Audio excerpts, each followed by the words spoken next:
Two high school girls basketball games tonight, and three of these teams ranked top 10 in their respective class. At Delta High School, the Lady Cats hosting St. Vincent.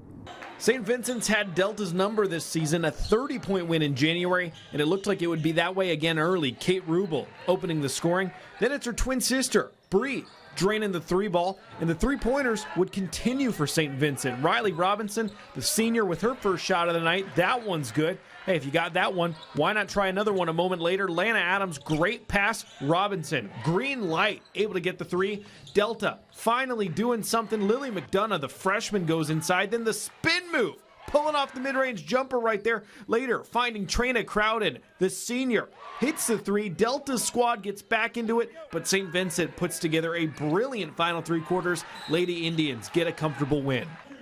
Notre Dame versus Jackson, the second matchup. Bulldogs trying to pull a huge upset. Jackson coming off a loss, but just their first of this season. And Lauren Dory, the sophomore, starts the scoring for Jackson. Notre Dame, though, the response. Mia Panton with the three-pointer, but that was the only time this game was close. Jayla Smith inside for the Lady Indians, and then Kate Deck, another one of these brilliant sophomores, outside with the three-pointer. And the star of this performance was Jackson's entire full-court press.